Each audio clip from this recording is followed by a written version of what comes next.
Hello and welcome to Dispensing Vitamins, Who Makes the Grade. Today we're going to be discussing the importance of vitamins to health. We're also going to be looking at whether over-the-counter vitamins have the desired effect. And we'll also discuss the potential use of vitamins to treat medical conditions. I'm joined today by four well-established guests. Professor William Fraser, who's a Professor of Medicine at Norwich Medical School. Next to William is Judy More. She's a registered dietitian and nutritionist. We've got Dr David Llewellyn, who's Senior Research Fellow at University of Exeter Medical School, and Dr Joseph Chandy, who's a GP and founder of the B12 Deficiency Support Group. And we're going to start with Judy. First of all, Judy, can I just ask, how important do you feel are vitamins to our health in general? Well, vitamins are very important to our health because they're chemicals in the body that you can't make yourself, so you need to get them from your diet. Now, in the UK, if you eat a healthy, balanced diet, the vast majority of people should get everything they need, all the vitamins they need from their food, except for vitamin D. And the main source of that is usually sunshine on the skin, and in the UK that happens in the spring and summer months only. So a lot of people in the UK would need a vitamin D supplement. Would you agree with that, Dr Chandy? I would agree with that, but I may add that vitamin B12 is very important. Folic acid now is fortified since 2007. Folic acid is automatically fortified. So you do need B12 for folic acid to work and get rid of the homocysteine. While B12 is the largest molecule discovered in this century, and of course it's harmless, but it has got a lot of problem in absorption and transportation and utilization. So there are many people who are B12 deficient are not diagnosed in this country. We estimate 18% of the population suffer from vitamin B12 deficiency related illnesses, which affects every system in the body. It's a multi-system, and also it affects every gland in the body. So a polyglandular syndrome, which is called APS, or autoimmune polyendocrine disorder. And it was known as pernicious anemia or megaloblastic anemia or macrocytic anemia. But nowadays you don't see, or of course you don't do the bone marrow biopsy to see whether they have megaloblastosis, but you don't see the pernicious anemia description, which is, pernicious means fatal anemia. Also, it is thought to be macrocytic anemia. So you don't see macrocytosis any longer in this modern day. So we are still clinging on the old criterias. Not the modern day presentation is totally different. Professor Fraser, I saw you shaking your head then, or nodding your head, should I say. You agree with that? I certainly agree with the initial statement that Judy made. We cannot synthesize these molecules within the body easily. We have to take them in our diet. I think a very important statement was made there, a well-balanced diet. But of course, you can get states of illness where you may malabsorb vitamins, you may metabolize them abnormally and excrete them at a higher rate. So there are changes, and as we age, as has correctly been pointed out, we don't then utilise the vitamins as well as we did when we were younger. So our ageing population respond differently. Just to clarify on the vitamin D, 80-90% is made as the action of sunlight on the skin, and we need UV exposure to do that. But of course we store vitamin D in fat and in our liver, and we get about 10 to 20% of vitamin D as a result of our food. And that can either be as D3, which is animal product, or D2, which can be as fungi, contaminant in our food. In fact, it can give us D2, or plant, irradiated vegetables. That's the source. So these are the ways that we can get vitamins, and I think they are essential to be there. It's a bit wrong to call vitamin D a vitalamine, however. It's actually a secosteroid. It's not a vitamin at all. That's why it's produced in the skin, and it has an action at a receptor distant from where it's produced. It's not actually a vitamin, but it's been given that name. Let's bring David in. Your thoughts on this, David? Well, I think vitamin D is an interesting one because, of course, historically we thought we knew what it did. It was important for bone health, and we hadn't really fully comprehended that there were receptors for vitamin D throughout the body, and what else might vitamin D be doing that's important for health. And in the last decade especially, we've seen an explosion of interest in non-skeletal actions of vitamin D. It's important to note that a lot of these studies have been observational, and observational studies, they're not trials, so they're more susceptible to confounding. That said, vitamin D has been linked with a very wide range of health outcomes, and at levels which may not be the same in terms of deficiency as bone health. So we need to rethink our notions of sufficiency as new evidence becomes available. I think for vitamin D, we're still waiting to hear the results of many of these sort of mega trials which are ongoing, which will give us much more definitive evidence about these wider health effects. In the studies we've done, we see high levels of deficiency at what you might think of as conventional cut point. I'd also just like to flag, though, that measuring vitamin D is a very difficult undertaking, and there's a lot of variability between laboratories and between the type of assay used to measure vitamin D. So when we look at the relationship between vitamin D levels and brain health, for example, we've done a number of studies of relating vitamin D to your risk of Alzheimer's disease and dementia, for example. Those cut points might depend in part on the way in which you actually measured vitamin D. So I think we obviously have a huge number of questions in these kinds of areas, and as I've alluded to, I think some of the ongoing research will allow us to refine our ideas about who may benefit and in what way from, whether it's supplements. I don't think we've mentioned fortification, which is another option. But it's certainly an exciting area. Dr. Chandy? I am a clinician, I'm not a scientist. So I know the importance of observation. When a patient presents with the various symptoms, we must give importance to what they are saying. Nowadays, we are guideline driven, and guideline is very narrow. All patients wouldn't come within guideline.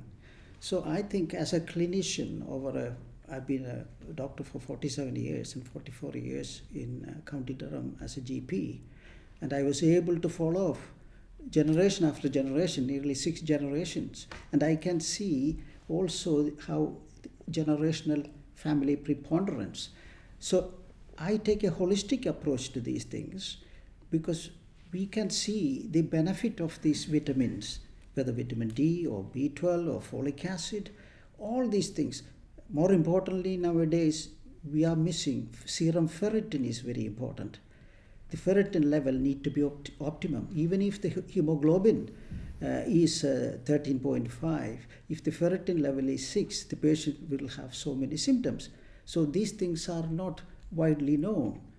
And the guidelines are restricting clinicians to act outside the guideline. Not everyone will fit in the guidelines. So I believe a holistic approach is needed rather than waiting for the results, but of course we have to act responsibly. If there is a vitamin D deficiency, it is very important. Now there is a connection between vitamin D and multiple sclerosis. B12 deficiency and subacute combined degeneration is now known as MS. I have several patients who are diagnosed as MS, and I proved what they had was B12 deficiency. In Judy, in recent months, GPs have been encouraged to prescribe vitamin D at every available opportunity.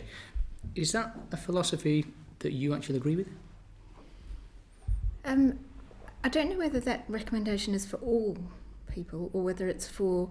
We have a policy in this country, and we have done since 1991, which is that children under 5 should take a vitamin D supplement, and pregnant and lactating women, and also elder people who are over 64 should take a vitamin D supplement. So I think that's the recommendation, that we should be encouraging compliance with that policy. Okay. And do NICE need to make it clear, more clear, the importance of prescribing and dispensing MHRA licensed product? Because there seems to be, as far as the guidelines go, there seems to be a little bit discrepancy and maybe not as clear as it should be. Are you asking me that? Yes, sorry, yeah. Well, the policy just says a vitamin D supplement. Right. You would expect, if you were prescribing one, to make sure that there was a certain quality control on that product, and whether you go for an MHRA licensed product or one that you feel is a sufficient quality from maybe an alternative manufacturer. I don't know. I'm not a clinician who prescribes, so I won't answer that. All right. Well, let's ask Professor Fraser then. Is that something that you would go along with? Well, can I come back? There's been a lot of comments made. First of all, not only am I a professor of medicine, of course I was professor of clinical biochemistry, and I've spent 20 to 30 years developing the vitamin D assays, and I developed some of the first immunoassays in vitamin D, which were published in 1999. The comment about the assays is true. There's a large variability in the assays, but what we have recommended, and the NOS guideline has recommended, is that a tandem mass spectrometry assay should be used, NIST-aligned standard, with the laboratory, a member of a DEQUAS scheme, and performing within the quality assessment that is available in DEQUAS schemes. So we have changed in recent years in the assays. They have improved, and of course I'm a guy that published over 40 of those association studies that have been mentioned using that tandem MS assay. So the database that is there has been quite consistent in terms of the assays that are being used, but the point is well raised, and you shouldn't become complacent about that. And there are some immunoassays out there that don't recognise vitamin D2. So if someone goes to a health food shop and gets vitamin D2 across the counter, which is of course the cheapest form of D2 that companies can produce, in some immunoassays it will not be recognised properly, and a severe underestimation of what that patient's vitamin D status is will be made. So there's an important point to be made there. Now the prescription. Well, this is a thorny question at the moment, isn't it? Because there's one company got their product licensed. Am I allowed to mention? Fultium is the product that's licensed. Now that company went to the MHRA, went through the European guidelines, have got their product licensed for use. Now their argument is that only licensed products should be prescribed to patients. This is different from someone going and get a health product, a supplement across the counter. But their argument would be, if you're prescribing in this country, it must be a licensed product, and Fultium is the licensed product.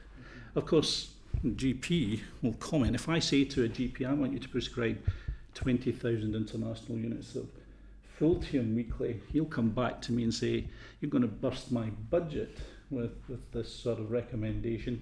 Is there anything cheaper, Professor Fraser?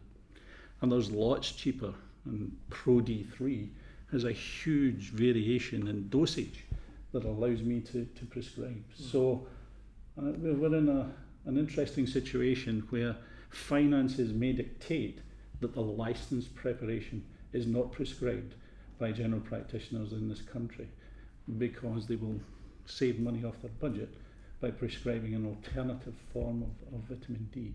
It's entirely different from going to Barrett and Holland and Barrett's or Boots and getting something across the counter. But in terms of prescription, Fultium's the licensed product in this country.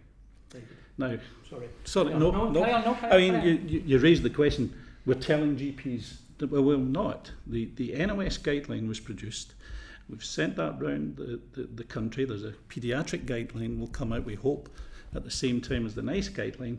And we were trying to be pragmatic in our guidance to the general practitioners about what should and shouldn't be prescribed and when they should and shouldn't test for vitamin D. So that guidance was there, and the one-sheet guidance has come out. And it's fascinating because I was at a conference last week where there was 2 audits. One audit in Oxfordshire that said it's not made any difference, and one in the Northwest where it said it's made a massive and significant difference in what's been happening. And I think that the major difference was in the Northwest, they brought out a one-sheet guidance for the GPs and they applied it, whereas in Oxford, they just sent out the guidance and hoped that the GPs would look at it and use it. So that's to me the subtle difference in when you send out a guidance, whether you get a response or you don't do it. Sorry. I think it is useful to have the facility for patients to go and buy over-the-counter prescriptions for many items when they don't want to pay the prescription charges, or when they want to get something unlicensed. Is it a major cause for concern? It is. Sorry to go back onto the vitamin B12 issue again. BNF says after the loading doses, you can only give 3 monthly B12 injections, which is wrong. Patients are suffering after the first month. From my experience over 33 years of working on B12 patients, about 18% of my practice population over 33 years, I have noticed by the 3rd or 4th week, they have run out of the B12, active B12. It will be bound to the protein and there is no TC2, transcobalamin, left to carry them. And they are suffering. So that is actually an insult to their body. And once they got their metabolism fine-tuned in that month, when you stop it, they go back to square one and it does more harm. And these are the people who develop fibromyalgia-like presentation, ME-like presentation, psychosis, multiple sclerosis-like presentation, which I am seeing, single limb paralysis, optic neuritis, and it is such a cheap thing to use. And of course, it has no side effects. This is only vitamin, which WHO said there is no upper limit. You can't overdose. You can give to a baby 5,000 microgram unit. People who caught in the fire and unconscious, they are given 5 gram, that is 5,000 microgram, 5 million microgram of B12, and they get up and walk away. The carbon monoxide is got rid of, and they go home and have the tea. So unfortunately, I was just reading the BNF for children and BNF for adults. I wrote to the Health Select Committee and to the Health Department when they were fortifying with the folic acid. And I said, just fortifying with folic acid is dangerous because it will mask B12 deficiency. You have to, same time, check the B12 and correct that at the same time. They are interdependent, B12 and homocysteine, but, and folic acid, but folic acid is more dependent on B12. So today, when I wrote to the minister and all that, they put it in the British National Formulary that a pregnant mother should be checked for B12 before he give folic acid. So a pregnant mother should be given both folic acid and B12 at the same time if the mother is screened and found to be B12 deficient. Otherwise, the baby will be born with the neuromuscular damage, neural tube defect. B12 deficiency also can cause the damage to the central and peripheral nervous system. David, I saw you writing notes there. You concur with everything that was said? I was thinking back to the issue of measurement, actually, and I think you mentioned being pragmatic, William, and I'd just like to come back on that. I think that considerable progress is being made towards the standardisation of assays, and the guideline development that you've been involved in is very helpful. But clinically, at the moment, there's still a lot of variability in practice and the type of assays that are used. And in the research studies that are being done as well, there's still a huge amount of variation, and it doesn't all come up to what you might think of as the gold standard. So just to say that when we interpret these results, I still think it's something that's important to bear in mind. Well, I try my best. When I'm reviewing these less than satisfactory assays, I do point it out. And it's getting to that stage in some journals now. They will not accept hormone analysis that is not tandem mass spectrometry based. So there are journals, and there's a move amongst some of the bone journals to say they will not accept vitamin D research unless it's actually been performed using tandem mass spectrometry with currently the NIST aligned standards, but in future the CDC aligned standards for these assays. And it's interesting that when DECWAS started, the variability in the vitamin D results shrunk dramatically. But then what happened with the realisation that there was money to be made out of this assay, the number of assays expanded, and the DECWAS results went back like that in the last 2 years.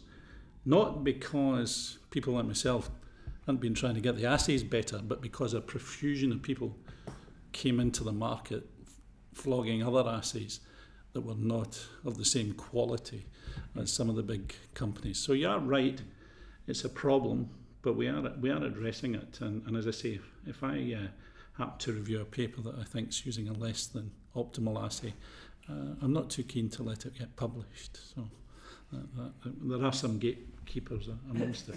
But in terms of B12, I mean, we've got new assays as well, looking at the active, the transcobalamin, and that has confirmed what you are saying, that patients do become deficient in that initial period, and that there are clear ways of assessing that. We've also, in Scandinavia, if we're just to finish the bit on assays, in anemia terms, they've now moved on to ferritin transferrin ratios, hepcidin, and other ways of assessing anemia. Because, as I'm sure you're well aware, inflammation can have quite marked effects, acute phase responses to a lot of measurements, and we've got to be far more accurate about how we're assessing anemia, including B12 related anemia, and so that is improving also, I think. But in this country, unfortunately, we've lagged behind.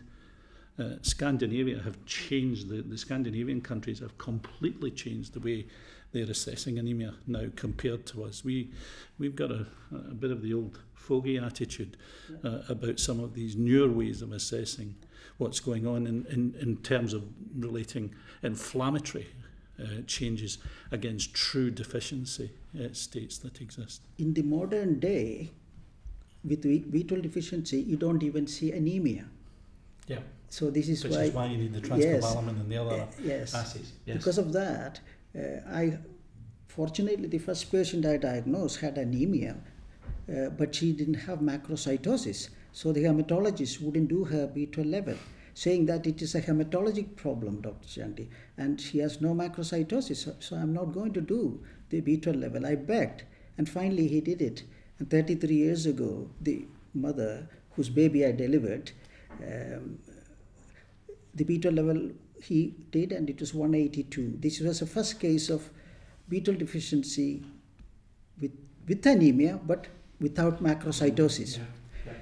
All this work I have passed on to the BMJ and the NECAS, and now the BMJ best practice says you cannot rely on this B12 level. You have to take the clinical picture of the patient and also family history, because it is an inherited condition, and they are proposing 350 or below BMJ best practice. NECAS also have come on my side, and they are also saying the same thing. There is no gold standard test. So it is the clinician who should assess the patient and diagnose. So I believe British people are getting a bad deal 16 to 20% of the patients are doctors. We doctors do not know how to diagnose, how to treat, how to assess, how to follow up. And at the moment, I am talking to Professor Baker at NICE regarding this. When I saw I managed to get it in the BNF that B12 also should be checked, and both should be corrected at the same time. Otherwise, the newborn will be damaged with the neuromuscular damage. Yesterday, when I checked the BNF for children and BNF for adults, which had gone in what I recommended for 2, 3, 4 editions, now that is taken out now. And they have written in big letters, no need to give B12, just folic acid will do. So I believe if I can talk openly, as I care for people, there is a conspiracy to dump it down, B12. The Harrisons... Why do you feel there is a conspiracy to dump down? Because when you do not diagnose B12 deficiency, B12 deficiency is a polyglandular syndrome, autoimmune polyendocrine syndrome. It affects the thyroid gland, the ovary, the adrenal gland. Nowadays, in this country, endocrinologists are not diagnosing APS. They are then misdiagnosing them as fibromyalgia, chronic fatigue syndrome, ME, depression, psychosis. Go away and give them gabapentin, pregabalin, antidepressants. This is an old GP talking about, because, we get passionate about patients. I see the suffering. Multiple sclerosis. A single limb paralysis patient I sent to the hospital. After 1 month, the diagnosis was hysterical paralysis. She was only 14, 15-year-old. So she was discharged, and the mother brought her to see me in a wheelchair. And I said, you have B12 deficiency, your uncle has B12 deficiency, the whole family has B12 deficiency. Would you allow me to check a B12 level? Checked it, it was 242.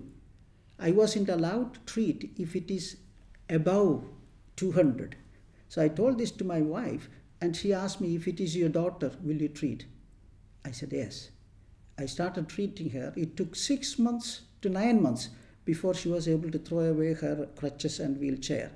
Now she has got 4 children, and her husband gives her weekly injections at home. If she doesn't get weekly injections, she gets what you call Lihamedcine.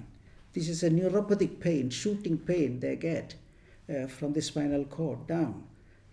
Or she was sitting next to the fire and burned her back to ease the pain when the treatment was withdrawn from her. Now, so the husband, I have given the B12, and he gives it at home. Recently, another 15-year-old came on 2 crutches. She has seen 3-4 doctors in the hospital and admitted, and their diagnosis was abdominal pain. What she had was paralysis of the entire left side. I checked the B12, it was 123. And I started treating her. Within a month, she is off the crutches. She also now needs 2 weekly injections. So BNF says 3 monthly. Oh, don't touch that patient. Oh, the level is 212. Oh, that is normal. So much confusion is going on. So where does, sorry, David, where does this need to be addressed? Who needs to address case studies like that? One that does work, one that doesn't. Several, this is, you can see, this lady came to see me with swallowing difficulty. She couldn't swallow for one year. Yeah. And she had been to every specialist, and I haven't seen her because I have 4 partners. I haven't seen her for a year, so I couldn't even recognize it is the same lady. I found she was B12 deficient. This is called glossopharyngeal nerve paralysis. And this is the same lady after 2 months. All right, and well, let me ask David that question again. Where does it need to be addressed then, David? Who needs to address this? Well, of course, there are lots of holes in our understanding of these different conditions, and patients present with their own riddles, and they've got all their own characteristics. What we want to see ultimately is a better understanding of individual cases, but conditions as well. it's very difficult to disentangle the range of effects. Like when you treat individual patients, you've got the placebo effect, you've got other things going on in their lives which may make things better or worse. And I think, I'm not arguing against clinicians have to do their best for the individual patient, of course. But what we need is large trials to establish whether there are whole groups that can benefit. There's an open question as the degree to which these kind of trials need to be personalised for the patients, or whether you can adopt a kind of broad brushstroke approach. And for things like vitamin D supplementation, that's been the approach of the mega trials that are underway. Give everyone the same dose, often not even checking whether they're vitamin D deficient in the first place. And you could argue that's the best approach, because then you can look afterwards and see, well, who actually benefits and kind of unpick that. But I think other people would argue that we need more sensitively designed research studies and trials which adopt a more targeted approach, and one which is a little bit more theory-driven, I guess. Because I'm guessing, well, I know obviously individuals are individuals and everybody reacts differently, so it's got to be looked at maybe, Professor, in a slightly different way. Well, I think the comment's well made. To date, what has tended to happen in lots of different types of vitamin studies is that we take a cohort, we give them a dose, we look at an outcome, and for vitamin D, I've now seen more negative studies than there are positive, and the comment's been made there are more meta-analysis of those negative studies than there are actually proper, well-conducted, prospective, placebo-controlled studies. And so we've got this problem, in fact, that a magic figure of 75 nanomoles per litre appeared after an archives of diseases meta-analysis performed by a certain Bishop Ferrari, where if you look at the graphs, 6 out of 7 studies were negative. There was only one positive in one graph, and 6 out of 8 studies in the other graph were negative. So you look at that and you say, what's going on here? Now, the MS studies have been interested. There's been a meta-analysis of the 6 MS studies in vitamin D. Again, what happens is they get a fixed dose of a vitamin supplement. All 6 are negative. There's a trend slightly positive. So what's the answer? Well, we give them a bigger dose of vitamin D. Now, that to me just doesn't smack of appropriate approaches. Now, individuals, though, are different. There are individual cases that come along. I did a lot of work a few years ago on homocysteine. And what we found, of course, was that what homocysteine did is reflected poor nutrition, including the fact that there was a huge difference between the American population in homocysteine and folate. And it turned out that the reason for that was that Americans were substituting the bread with folate, and we in the UK didn't up until recently. So I had this huge difference between the British population and the American population in bone responses. But it was all to do with the fact that one group were folate supplemented or fortified, and they got it in their bread, whereas the UK population weren't getting it in the bread. And that was a major confounder in the studies. So the studies that you do, you have to be very, you have to be very, very careful about how you plan them, what we do in the future. I've been doing a lot of work with athletes recently, and what we found with them is fascinating. If they're vitamin D deficient, and I give them vitamin D, their performance improves dramatically, including a football team that's doing very well now that I've been involved with. And we've treated all the Asian and African players who were seriously vitamin D deficient and significantly improved their muscle performance. What we found, though, was if we gave the vitamin D to the people that were replete, didn't make a blind bit of difference in their performance. So if you're deficient and I give you a vitamin supplement under those, and there was a number of vitamins that were there, but vitamin D was the one I was particularly interested in, performance improves dramatically. We've published this recently, and a lot of people are latching onto it, including other football teams, interestingly, who've contacted and said, can you come and tell us about this, Professor Fraser? So, yeah, I think you're right. Trials need to be better, and you can see in those. If we target the deficient population, we see a big difference. When we target the replete population, in fact, there's no real justification for saying they should be getting supplements at this moment in time for the indices that we've looked at. Maybe different when we look at other things in the future, but that's the case at the moment. We'll bring Judy in a minute, but go on, Dr. Chandy. In a deficiency disease, we can prove the deficiency by doing the blood test, etc., family history. In a deficiency disease, to do a randomized placebo-controlled trial is unethical and unjustifiable and dangerous. This is a case study of two sisters. They both were B12 deficient. It was measured. One patient was 177, the other patient was 145. They both were started on injections, and one sister said, I'd like to go back to the tablets. The other sister was on injections, and she improved, 40-year-old, with one daughter and husband. And then the PCT medical director came and said, you have to stop the treatment. You have too many patients on B12. I said, every one of them I can prove. It is important. We do the vitamin D level, folic acid level. We must do the levels, and we must have evidence. So I had the evidence, how it went up and down. So when they said stop, I agreed to stop. This was in 2006. In 2008, again the PCT, another medical director came and said stop again. So I obeyed, stopped, and they all suffered. And one day, I saw her husband very upset at the counter. I said, what's the matter? My wife is very ill. Dr. Chandy, do something. Your colleague came and saw her yesterday and started her on two antibiotics because he thought she was ill. I waited, and he brought her in the car. I thought he's bringing out a 90-year-old woman. So I went to the car and helped her into the surgery. And I thought, goodness me, what's happened to the same lady?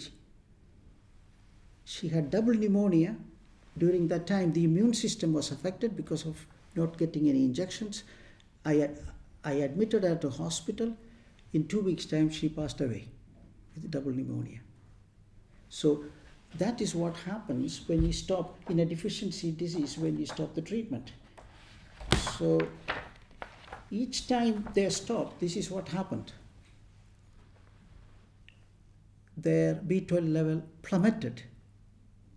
So in a deficiency disease, if you are oxygen deficient, we give oxygen. We will not give something else, placebo. So in a deficiency disease, BMJ, there was an article in 2006 saying exactly the same. David, two words there that were used by Dr. Chandy, unethical and dangerous. You can only know what's dangerous after you've tested it systematically. We're not currently treating most people for vitamin D deficiency, for example, and I think it's overstating it to draw a comparison with oxygen. I think we do know that low vitamin D levels are linked to a range of health outcomes, but we don't know definitively. Here I'm talking about B12, and not vitamin D. Yes, but I wasn't making a point specifically about vitamin B12, and that was your counter to my point. Yes.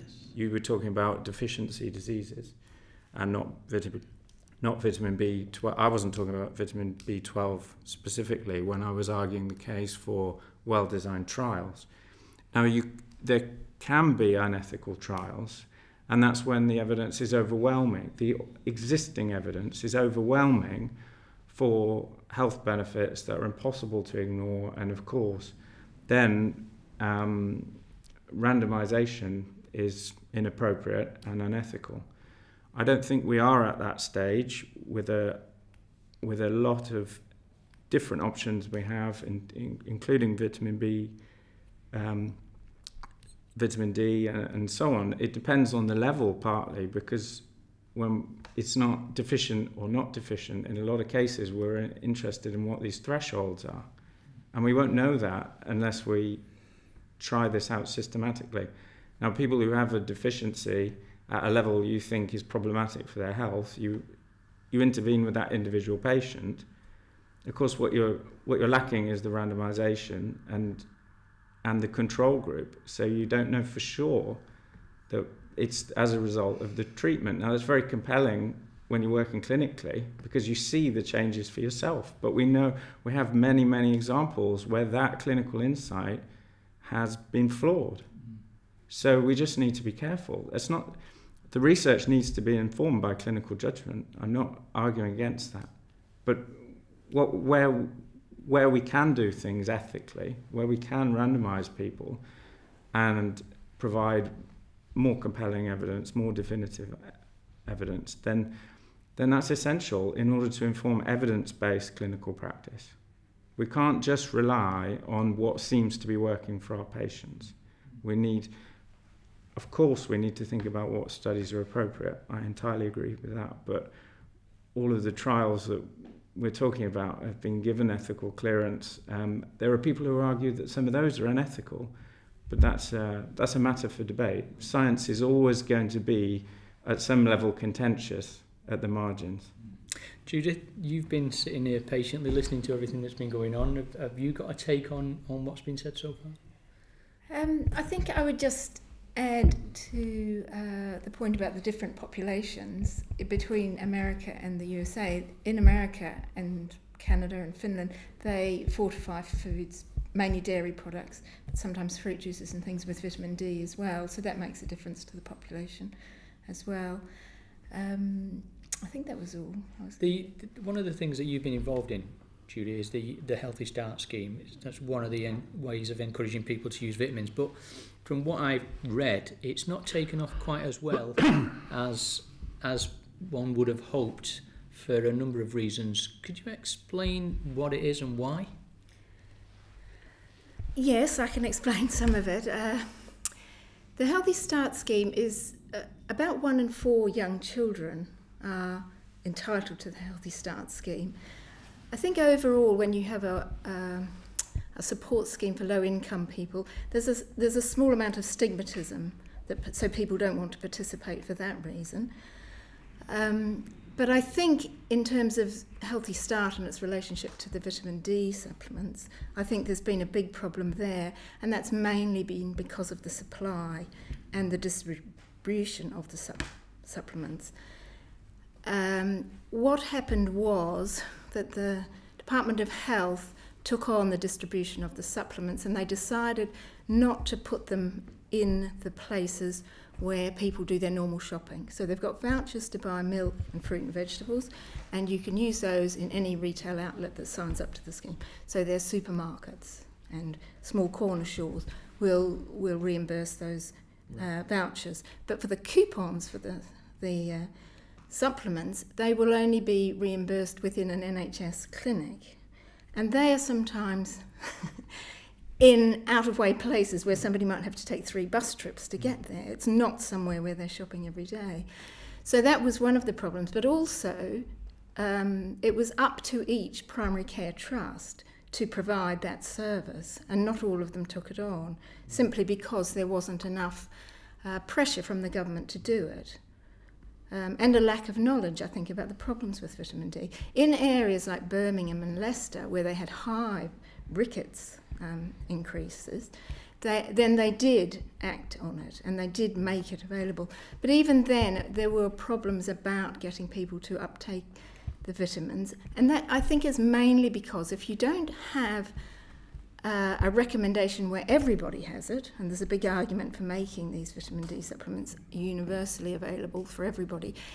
If everybody's not used to taking them, then there's not the talk between the neighbours and the people within an ethnic group to say you need to give your baby these vitamins. So you're relying on the information coming just from healthcare professionals, or maybe doctors, if you're lucky that the doctor mentions it. So I think there's a number of reasons. In terms of the supply, this goes back to the MHRA registered. The vitamins for the children, so the infants and the young children, is made under an MHRA licence, and the shelf life is very short, which means that if a PCT ordered them in, then a lot of them might be wasted because the shelf life was too short to make it practicable. The tablets that were produced for the women were not made under MHRA licence. They had a much longer shelf life, and when one manufacturer couldn't produce them, they were able to go to another manufacturer. But I think the problem there is that there hasn't been a promotion or a recommendation from health professionals that pregnant women and breastfeeding women should take these for a long time, and that was mainly because following the recommendation that women didn't take vitamin A, which came in round about the 1990s, I think, they stopped recommending the supplement that was for children and mothers, which had vitamin A in. And for, I would say, 20 years, there was no supplement available because nobody made one. It was only when the COMA report came out saying it reviewed the Welfare Food Scheme and it said, let's have a supplement for women that contains folic acid, vitamin C and vitamin D, that one was made to go with the Healthy Start scheme. Have you noticed there is no vitamin B12 there? No, there's never been See what I mean? a recommendation. And of course, B12 is needed for the baby's neurovascular development. A B12 deficient mother, if they don't get B12 and only folic acid, it is very damaging for the child and the mother. So all mothers should, I am screening all would-be mothers, and if they are B12 deficient, they start on B12. And I can see the difference in a mother who had a child when she didn't have B12, and also the second baby when she received B12. The first was a young lady, she had no ureter, no kidney. Then she wanted another child, she had no period, she was depressed. And then I said, let me check your B12 because your mother had B12 deficiency. And I found she was B12 deficient. And I started her on B12 treatment, and her period came back, the antidepressant, she threw it away, she became pregnant. And she had a little baby boy. He's so bright. He is absolutely bright. The daughter, without the kidney and the ureter, is B12 deficient and getting the B12 treatment. But I guess that's when it comes back to the clinical trialist that says you're accumulating a large amount of data. Yeah, is there a trial? Is there a trial that proves unequivocally that we should be supplementing mothers with vitamin B12 in the same way as the trials with folic acid and other things? This says that this is a trial that has to be done, it has to be thought about very carefully, and the point has to be proven. I understand where you come from when you say deficiency. Deficiency states, yeah, we understand it. But you also have mentioned some cases where you said the values were 240 within what would be current reference ranges. That then needs a proper study to say. And one of the things, I've been a trialist a few years as well. When I did the first bisphosphonate studies, and we set someone up at an IV infusion, 1/3 of the patients who had saline improved dramatically. Symptomatically, biochemically they didn't improve, but they all told me how much better they felt. And that was one of the problems we had with the intravenous bisphosphonate studies. 1/3 of the patients actually responded to intravenous saline. So sticking a big needle into somebody, either intramuscularly or intravenously, has a placebo effect, and that's why I fully understand where you're coming from, but the proper studies need to be done before. You know what it's like, we've been practicing, we say we've been practicing evidence-based medicine. We need an evidence base that's unequivocal, and the study needs to be done, doesn't it? If you're saying that someone in the low end of the reference range, which is what we're arguing with other vitamin deficiencies, would benefit. The trial has to be done to prove that to people. I have great sympathy with you. I see all sorts of patients where you know, anecdotically I say it was a massive improvement, and yet I know people wouldn't have treated that lady. But you've got to have an evidence base behind you that convinces the majority of people, and that's a proper trial needs doing. Can I make one comment on the New Start? Yeah. The Birmingham experience was fascinating. 2006, Nick Shawnee's group, they looked, and what they highlighted is we're a multicultural society, and everybody's saying, oh, kids on the computer games, the Caucasians, there's a big explosion in rickets. Well, he looked at it. 2006, 0.4 per 100,000 was the incidence of symptomatic rickets in the Caucasian population. Asian population, 43 per 100,000, and the Black African population of Birmingham, 90 per 100,000. 400-fold increase in symptomatic rickets in those with pigmented skin. They got involved in a preliminary trial with the New Start type approach, and they halved. 2012 restudy, all this is in the literature, you can see it, they halved the incidence of symptomatic rickets in the Asian and Black African population of Birmingham. But even there, they found it only 28% were really truly concordant or whatever way you want to call it, persistent with the therapy. But even that alone, giving it to the mothers who were pregnant and then giving it to the children, even for that short period of time that they managed to get it to them, made a dramatic impact on symptomatic rickets in the Birmingham population. So the way ahead is there for us. We've got to get the public health right. I did the same thing with the Somali population in Liverpool. Sampled 300 of the women there. How many were vitamin D deficient? Defined by less than 30 nanomoles per litre? 95%. 95% of the Somali population, women. The men, they're different. They're out, they're parading and swanning around the streets of Liverpool in their garb and getting a little bit of sunshine. The poor women working in the shops and then go to the house at night. Massively deficient. We got the public health people involved. Give them tablets. You go to their house, you open the cupboard, there's all the vitamin D tablets. They didn't take them. Ask them would they take an injection in the backside. Yeah. They're queuing up for Professor Fraser to give them an injection, because for them the mores was the injection was something that was good. And they'd come and submit to the injection, but they wouldn't take the tablets. So you've got to plan this for the people you're dealing with in the society that you're dealing with. What we found also, a bit like the Birmingham one, tablets weren't what the Asians, the African, but they would give the children capsules or the liquid vitamin D. So what you're giving them may not be right for their culture. We said to them, what sort of milk do you like? Milk? We like camel's milk.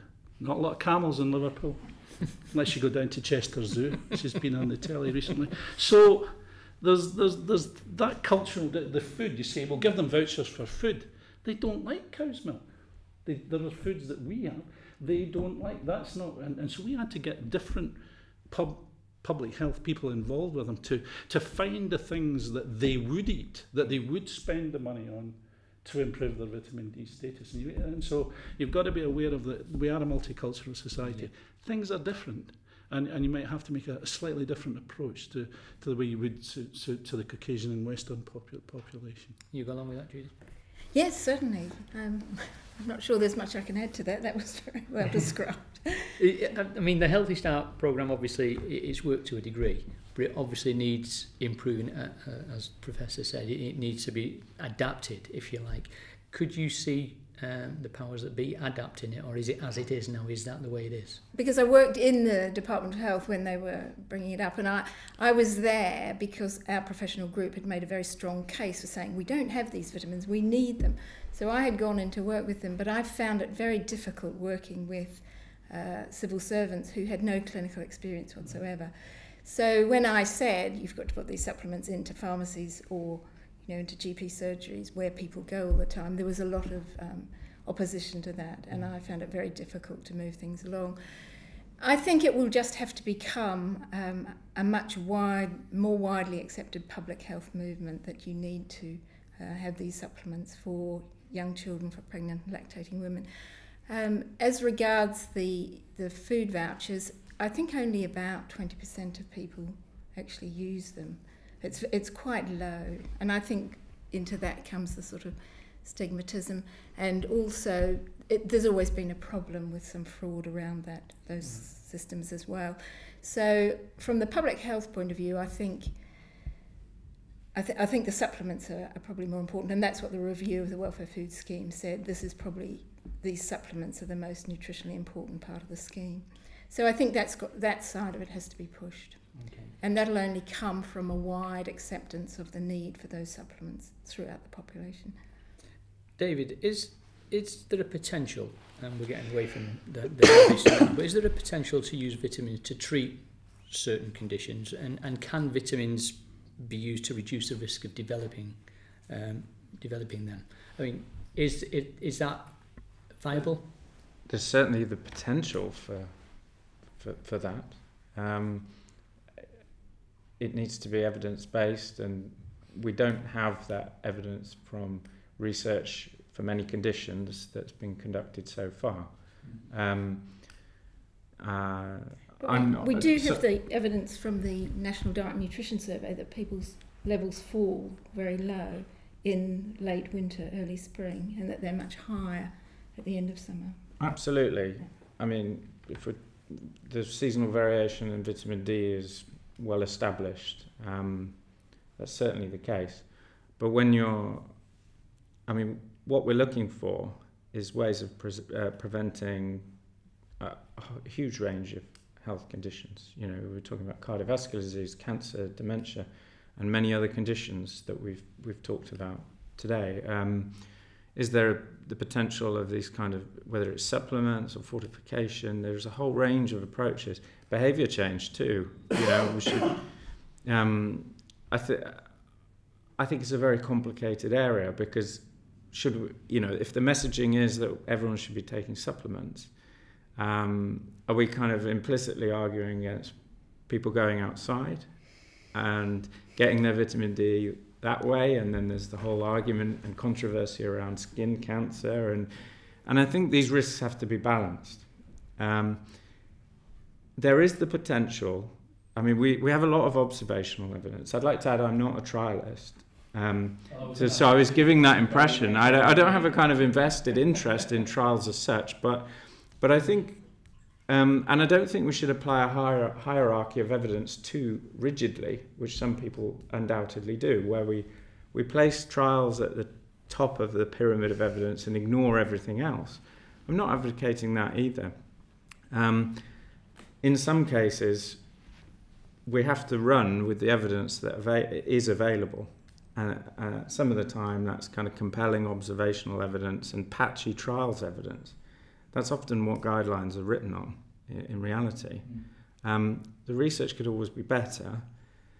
Are we hoping that, by giving people 2,000 international units or something else of vitamin D or other supplements, are we hoping that we can prevent, debilitating, expensive, devastating conditions? Of course we are. But I think we're only part of the way there in terms of knowing for sure that is effective, and then to argue that that's cost effective, and that if you try and implement it in practice, it will actually make a difference, is a whole nother argument.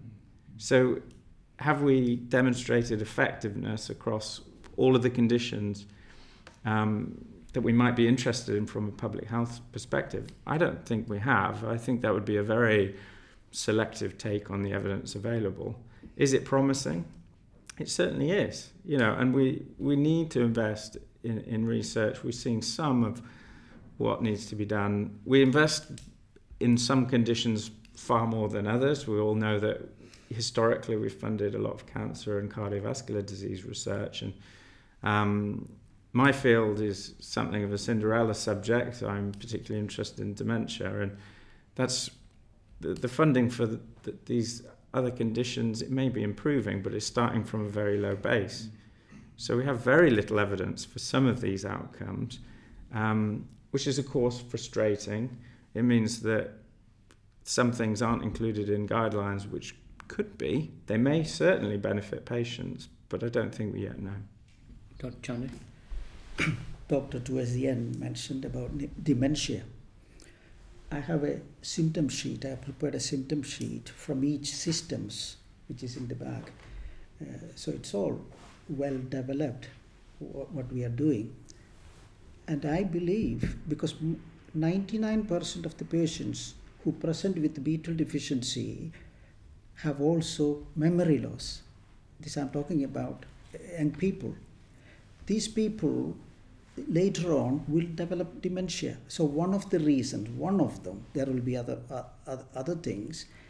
But as a family doctor, when a patient comes and sits in front of me, I have treated 6 generations in that community. So I've known great-great-grandma was on liver extracts. So of course liver extracts contain B12. So you are pointed towards the diagnosis. So do I say everyone who comes with the tiredness and forgetfulness has B12 deficiency and give it to them? No. I do the full blood count, I do the ferritin, I do the TSH, T3, T4. I will, if they are very tired, I also do early morning cortisol, because I am now discovering many of these B12 deficient patients have this polyendocrine syndrome. They have thyroid disease, they have hypoadrenalism. Then they are immediately, I do 3 or 4 early morning fasting cortisol level. If they are all below 300, you are pointing towards hypoadrenalism. And I refer them to the endocrinologist for confirmation.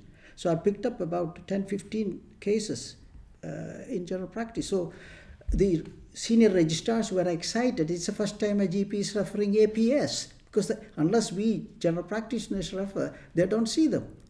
Autoimmune polyendocrine syndrome. So vitamin D, I check the level. If it is 7, of course I start treating with either injection or full team or whatever. So it is not, I say everything is B12 deficiency. You look at the whole picture. That's a holistic approach. That's a basis of fundamental principle of medicine. Hippocrates' oath. Prevention is better than cure. If you don't treat, they end up as depression, psychosis. B12 deficiency can cause psychosis. Here is a patient who was psychotic. He was seeing people and the wife was going to leave. Within 2 months, they are together and he comes for his monthly injections. So it is a holistic approach I am talking about, rather than randomly, oh yes, you got vitamin D deficiency, here you are, or B12 deficiency. No, it's a whole proper clinical assessment, family history, past history. That is lost. I have 3-4 young colleagues from Newcastle University. Somehow they have lost it. 10-minute appointments. I can't blame them. They haven't got the time. So I have extended surgeries. Spend half an hour for a patient or more. So that's the approach I make. For that, I don't agree. You need to put them into randomized placebo trial. That will do them damage. And if it is my daughter, I wouldn't. She was, by the way, why I have become interested in hypoadrenalism is she has seen professors from London. She was a law student in London. She has seen endocrinologists here. He suspected hypoadrenalism. This was in 2007. By 2009, she was in a wheelchair. She has seen 4 professors, and they have all missed she was hypoadrenal. Her ACTH is 7, and the cortisol level was 17. She would have died of adrenal crisis. This is what happens with the modern day way of approach, relying on only research alone. You don't, oh, you are dizzy. Oh, that is because you didn't have a night's sleep. You have aching pain. Maybe you have done too much walking. Any excuse not to diagnose the real thing. We're rapidly running out of time. If we could summarise, first of all, Professor Fraser, are we going in the right direction? we're moving in a direction. I was a vitamin D protagonist 10 years ago. One of the things I think is well known in medicine, association is not causation.